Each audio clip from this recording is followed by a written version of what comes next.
Imaginez-vous, en pleine mer, à la dérive, sans eau, sans nourriture.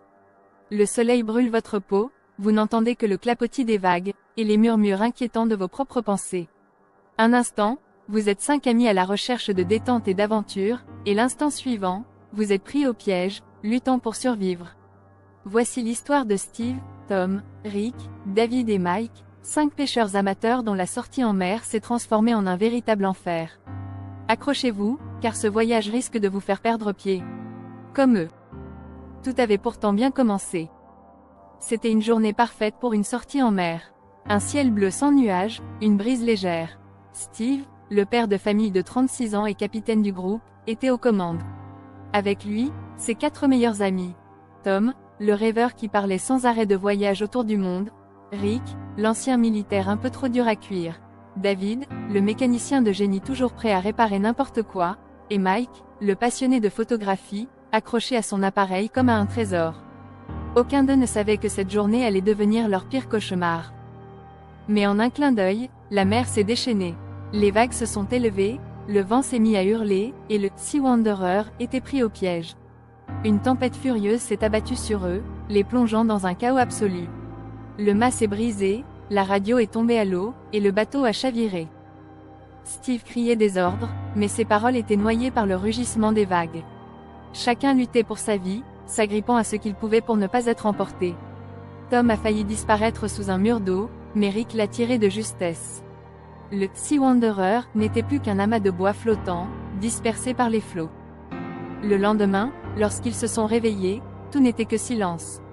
Ils flottaient sur un radeau de fortune, seuls au milieu d'un océan infini.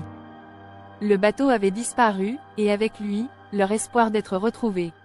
Steve a tenté de garder le moral, de remonter le groupe. On va s'en sortir, disait-il, mais ses mots sonnaient creux. Car au fond de lui, il savait qu'ils étaient seuls, perdus dans cet océan sans fin. Ils n'avaient que quelques bouteilles d'eau, une boîte de sardines et 2 barres de céréales. Combien de temps cela suffirait-il? Le groupe a fait l'inventaire. Steve a pris la parole, sa voix tremblante d'inquiétude. On doit rationner ce qu'on a. Un petit peu chaque jour. Et espérer que quelqu'un nous retrouve. Mais le regard de Rick restait fixé sur l'horizon. Lui savait que le temps jouait contre eux.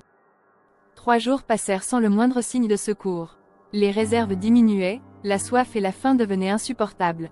Les premiers conflits éclatèrent. Tom s'est emporté, la voix pleine de rage et de désespoir. Pourquoi on n'était pas préparé? Il accusait Rick d'avoir sous-estimé la tempête. Rick, l'ex-militaire au caractère dur, l'a repoussé brutalement.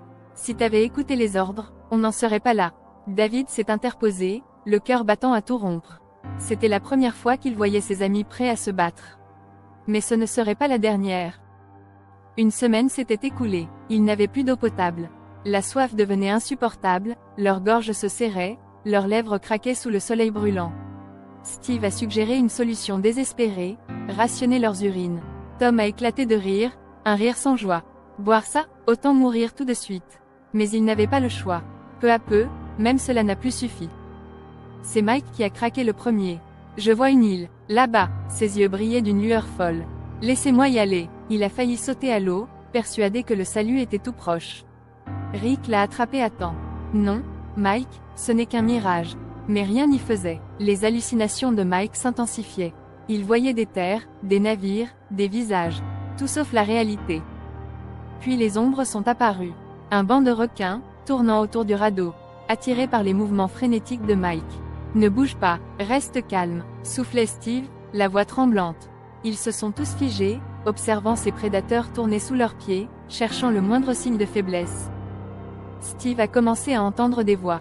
La voix de sa femme, de ses enfants. Steve, viens à la maison. Viens avec nous. Il s'est levé, prêt à se jeter à l'eau, mais Rick l'a attrapé. Non, ce sont des hallucinations, Steve. Reste avec nous. Mais combien de temps pourrait-il tenir avant de sombrer dans la folie? Mike n'a pas écouté les avertissements des autres. Une nuit, il a bu de l'eau de mer, ses yeux écarquillés d'une frénésie malsaine. Puis son corps s'est tendu, a commencé à convulser. Non, Mike, hurlait David, mais c'était trop tard. Ils ont regardé, impuissants, leur ami s'éteindre. Ils ont poussé son corps dans les flots, sans un mot, le regard vide. Alors qu'ils n'étaient plus que 2, au bord de la mort, un hélicoptère a surgi à l'horizon. Ils ont été élitreillés, leur corps à peine capable de réagir. Sauvés in extremis, ils n'ont pourtant pas quitté cet enfer indemne. Leurs corps et leurs esprits étaient brisés, hantés par ce voyage cauchemardesque. Mais malgré tout, ils étaient en vie.